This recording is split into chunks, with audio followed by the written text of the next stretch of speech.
లావణ్య చెప్తుంది కదా, మానవత్వం అనేది ఉన్నా కూడా అది బయటికి చెప్పలేని పరిస్థితులు.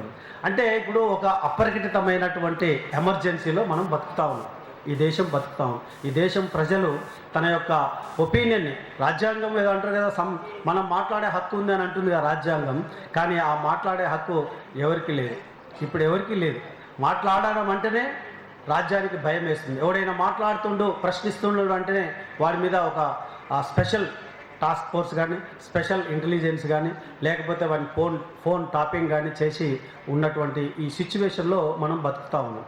కాబట్టి ఇవన్నింటికీ కూడా నిజంగా మరి ఈరోజు ఎంత ఒక దారుణమైన పరిస్థితి, ఉద్యమ నాయకులను వాళ్ళను పట్టుకొచ్చి చంపడము అనేది చాలా అన్యాయమైనటువంటి పరిస్థితి. కానీ ఏ సంఘం కూడా, చాలా సంఘాలు వ్యక్తులుగా కూడా మనం అనౌన్స్ చేసే సంఘీభావం తెలిపే పరిస్థితుల్లో లేదు. చాలా గుట్టుగా ఇలా ఇట్లా జరిగిందంట, ఇంతమందిని వేసినారంట, వాళ్ళని డెడ్ బాడీలు కూడా ఇవ్వట్లేరంట, ఇవన్నీ చాటుగా మాట్లాడుకున్నట్టు ఒక భయంకరమైనటువంటి భయానకమైన వాతావరణంలో నేడు సమాజంలో మనం ఉన్నాం. దీన్ని అధిగమించడానికి ఈ సమాజంలో ఉన్నటువంటి ఈ భయాన్ని ఎట్లా పోగొడతారో ఏమో, అయితే నాకైతే ఏమో అర్థం కావడం లేదు. మేము ఒకసారి పోఖ్రాన్ ప్రధానమంత్రి వాజ్పేయి ఉన్నప్పుడు పోఖ్రాన్ బాంబులు దాని మీద టెస్ట్ చేశారు. నేను మన మిత్రులతోటి అప్పుడే చెప్పినాను, అప్పుడప్పుడే జనధన్ ప్రభుత్వం స్టార్ట్ అయినటువంటి రోజుల్లో ఇది ఎన్నడో నాడు కూల్చేస్తారు.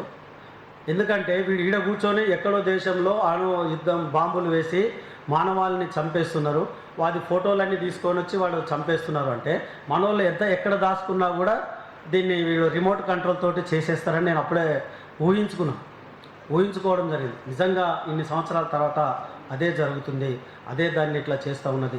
టెక్నాలజీ అట్లా అయిపోయింది.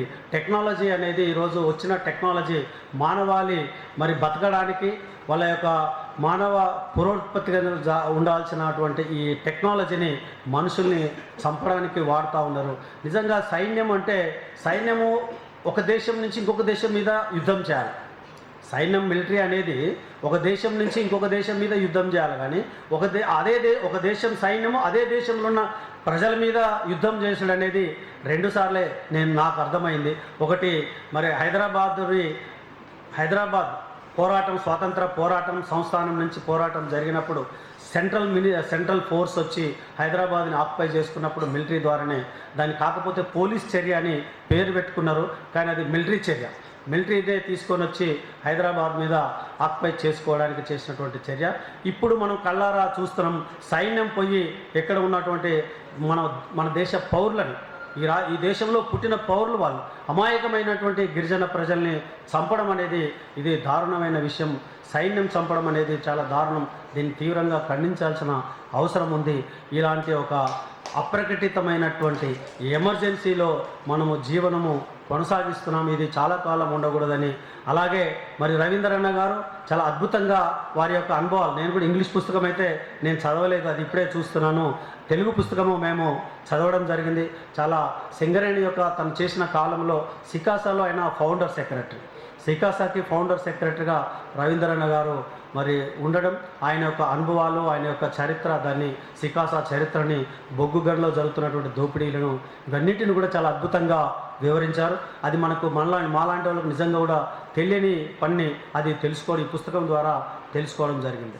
ఇంకా మంచి కార్యం ఏంటంటే, మన దేశంలో మనకు తెలుగు తక్కువ మందిని చదువుతాం తెలుగు, కానీ ఇంగ్లీష్ చాలా వైడ్గా వెళ్తుంది. ఇంగ్లీష్ పుస్తకం రావడం అనేది చాలా మంచి కార్యం. దీనికి నేను మనసారా రవీంద్రన్న గారిని అభినందిస్తూ ఉన్నాం. ఆ చరిత్ర ప్రపంచానికి కూడా తెలవాలి అని అంటే అది ఇంగ్లీష్లోకి రావాలా. తర్జుమా చేసిన మిత్రులకు, ఆ పుస్తకము వేసినటువంటి మిత్రులకు అందరికీ కూడా వారికి ధన్యవాదాలు తెలియజేస్తా ఉన్నాం. నాకు ఈ రెండు మాటలు. అట్లానే ఇంకొక చిన్న రిక్వెస్ట్ కూడా, తెలంగాణ విద్యావంతుల వేదిక మరి తను ఫౌండర్ నుంచి, మొదటి నుంచి తెలంగాణ విద్యావంతుల వేదిక పుట్టినప్పటి నుంచి కూడా ప్రారంభం నాటి నుండి మళ్ళీ రవీంద్రన్న గారు దాని ఫౌండర్ సభ్యులుగా ఉన్నారు. కాబట్టి వారు దయచేసి నా రిక్వెస్ట్ ఏంటంటే, విద్యావంతుల వేదిక హిస్టరీ కూడా, చరిత్ర కూడా పుస్తక రూపంలో మరి రాయాలని, తీసుకురావాలని, మరి దానికి విద్యావంతుల వేదిక అందరూ, రాష్ట్ర కమిటీ కాదు, మేము వ్యక్తిగతంగా కూడా సపోర్ట్ ఉంటామని ఈ సందర్భంగా తెలియజేస్తూ, వారి నుంచి నేను వ్యక్తిగతంగా చాలా నేర్చుకోవడం జరిగింది. వారు అధ్యక్షులుగా, నేను జనరల్ సెక్రటరీగా మరి చాలా కాలం ప్రయాణం చేసిన విద్యావంతుల వేదికకి. కాబట్టి వారు ఒక ఒక పుస్తకం, వాళ్ళ ఒక డిక్షనరీ లాంటి సామాజిక ఉద్యమాల డిక్షనరీ లాగా మనకి ఏది డౌట్ ఉన్నా కూడా అన్న ఇదేంటి అని అంటే దాన్ని ఒక పెద్దగా దాన్ని చెప్పడం, వివరంగా చెప్పడము మనకు తెలుసుకోవడానికి అవకాశం ఉంటుంది. తనతోటి తన యొక్క స్నేహము, చాలా క్లోజ్డ్గా ఉంటాడు, చాలా స్మూత్గా మాట్లాడము, చాలా మెత్తగా మాట్లాడము. కోపం వస్తే మాత్రం అప్పుడప్పుడు అరుస్తాడు, కానీ చాలా జ్ఞానం విషయంలో తెలియజేసుకోవడంలో చాలా అద్భుతమైన నాలెడ్జ్ చరిత్ర ఉన్నటువంటి వారు మనకు మిత్రుడిగా ఉండటము. స్పెషల్లీ నాలాంటివాడికి మరి నేను అతను అధ్యక్షుడిగా ఉన్నటువంటి కాలంలో నేను జనరల్ సెక్రటరీ కూడా పనిచేయడం అనేది నా అదృష్టంగా నేను భావిస్తూ ఉన్నాను. నేను చాలా తెలియని విషయాలు అతని ద్వారా తెలుసుకోవడం జరిగింది. ఈ సందర్భంగా ఈ పుస్తకము వచ్చినందుకు, మరి వారిని రాసినందుకు అభినందనలు వారికి. రైటర్ దాన్ని ట్రాన్స్లేట్ చేసిన మిత్రులందరికీ కూడా ధన్యవాదాలు తెలియజేస్తున్నాను. మీరు కూడా ఈ పుస్తకాన్ని తెలంగాణ విద్యావంత వేదిక ఆధ్వర్యంలో జరుగుతున్నటువంటి పుస్తకావిష్కరణకి వచ్చినందుకు మీకు కూడా మరి నమస్కారాలు, ప్రత్యేక ధన్యవాదాలు తెలియజేస్తా ఉన్నాను. థ్యాంక్ యూ టు జై తెలంగాణ, జై భీమ్.